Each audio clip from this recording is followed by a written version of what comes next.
The colony ship descended through the atmosphere of Vexor Prime, its hull groaning under the pressure of re-entry. Captain Marcus Webb gripped the armrests of his command chair as the vessel shuddered violently. The planet below was supposed to be their salvation, a new home after Earth had become uninhabitable. Instead, it looked like a graveyard of rust-colored dust and jagged mountains. "Sir, we're losing altitude faster than expected," the navigator called out. "The radiation readings are off the charts." Marcus clenched his jaw. They had no choice. The fuel reserves were nearly depleted, and this was the only habitable zone within 1,000 light years. The ship lurched again, and sparks erupted from a console near the back of the bridge. "Brace for impact," Marcus ordered. The colony ship hit the surface hard, skidding across the rocky terrain before finally grinding to a halt.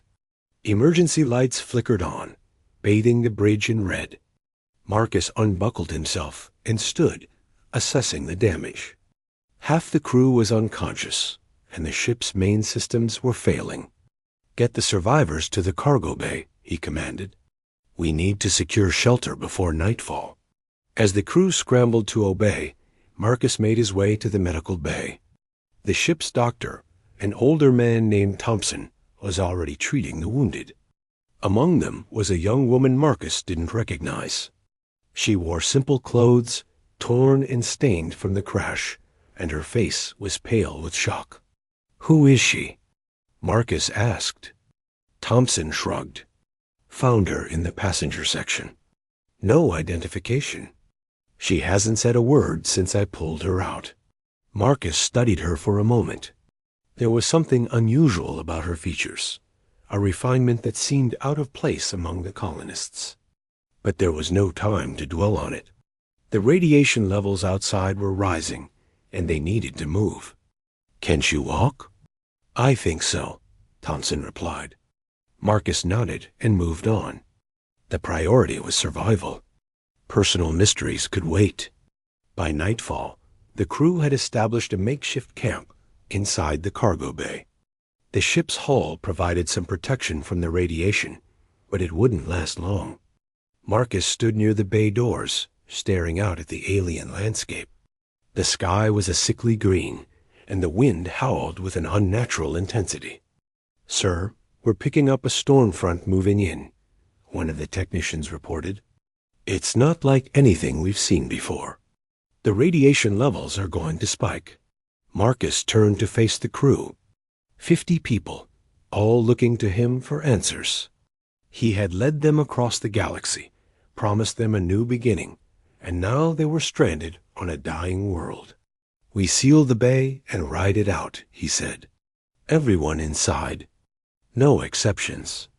The crew began securing the doors when a shout came from the far end of the bay. The young woman from the medical bay was gone. "Where is she?" Marcus demanded. Thompson looked stricken. "She was here a moment ago."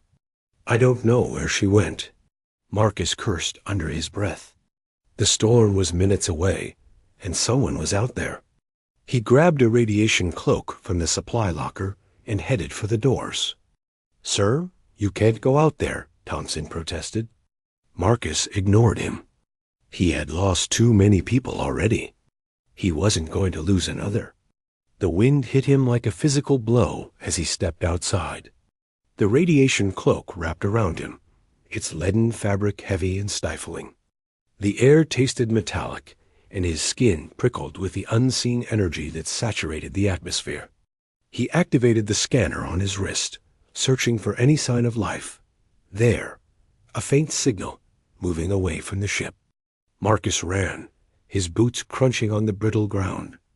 The storm was almost upon him, the sky darkening to an ominous black. He could see the woman now, stumbling across the rocks, her figure silhouetted against the green glow of the horizon. "Hey!" he shouted, but the wind tore his voice away. She didn't hear him. Marcus pushed harder, his lungs burning. The radiation levels were climbing rapidly, and his cloak's protection was already beginning to fail. He reached her just as the first wave of the storm hit.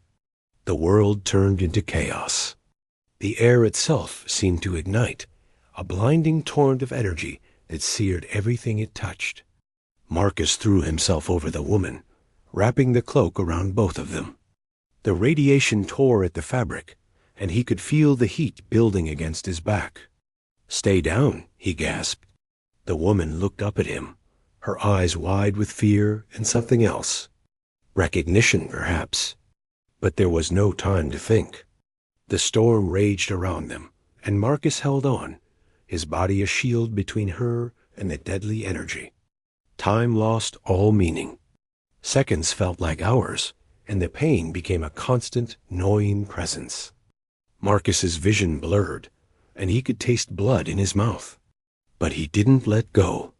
He had made a promise to himself long ago, back on Earth, that he would protect those under his command, even if it cost him everything. Finally, mercifully, the storm began to pass. The wind died down, and the air cooled. Marcus collapsed onto his side, the cloak falling away. His skin was blistered, and every breath was agony. But the woman was alive.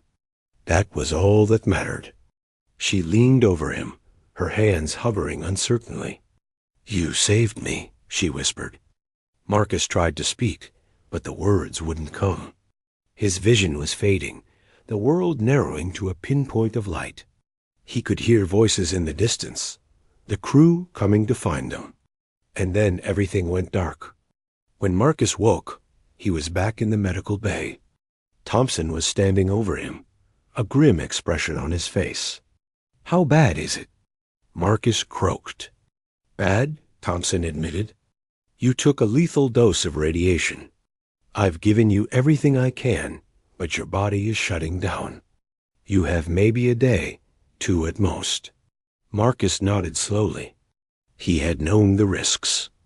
"The woman?" "She's fine. Not a scratch on her, thanks to you." Marcus closed his eyes. At least there was that. The hours passed in a haze of pain and medication. Marcus drifted in and out of consciousness, his thoughts fragmented. He dreamed of Earth, of the blue skies and green fields he would never see again. He dreamed of the colony they might have built, the future that was slipping away. When he woke again, the woman was sitting beside his bed. She looked different now, cleaner and more composed. There was a dignity to her bearing that hadn't been apparent before. "You're awake," she said softly. Marcus managed a weak smile. "Barely." She reached out and took his hand. Her touch was cool and soothing. "I need to tell you something. My name is Elena. I am the Crown Princess of the Terran Alliance." Marcus blinked, trying to process the words. The Terran Alliance, the governing body of the remaining human colonies scattered across the galaxy. He had heard of them, of course, but they were distant and aloof, more myth than reality. "A princess," he repeated dumbly. Elena nodded. "I was traveling incognito, trying to inspect the colonies without the usual pomp and ceremony. My ship was destroyed, and I ended up on yours. I didn't reveal my identity because I wanted to see how people truly lived without the filters of my station." Marcus wanted to laugh, but it hurt too much. Of all the people he could have saved, it had to be royalty. "Why are you telling me this now?" "Because you deserve to know," Elena said. "You gave your life for mine without hesitation, without knowing who I was. That is the kind of courage and selflessness the Alliance needs. The kind humanity needs." Marcus shook his head. "I'm no hero. I just did what anyone would have done." "But you did it," Elena insisted. "And because of you, I will return to the Alliance and tell them about this place. About your crew. I will make sure they receive the support they need to survive here. Your sacrifice will not be forgotten." Marcus felt a strange sense of peace wash over him. He had spent so long trying to save everyone, to be the leader they needed.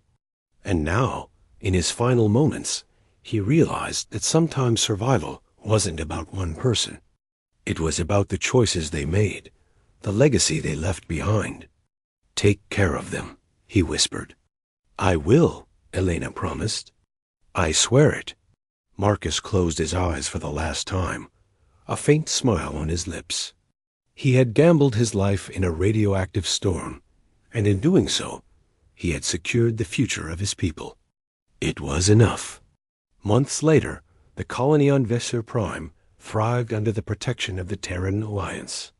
Supply ships arrived regularly, bringing medicine, food, and technology. The crew of the colony ship built homes and farms, and the planet began to bloom under their care. In the capital of the Alliance, a monument was erected in Marcus Webb's honor. A statue of a man in a radiation cloak, standing tall against the storm. And beneath it, an inscription, "For those who sacrifice everything, that others may live."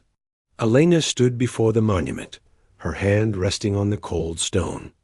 She had kept her promise, and she would make sure that Marcus's name and his courage would be remembered for generations to come.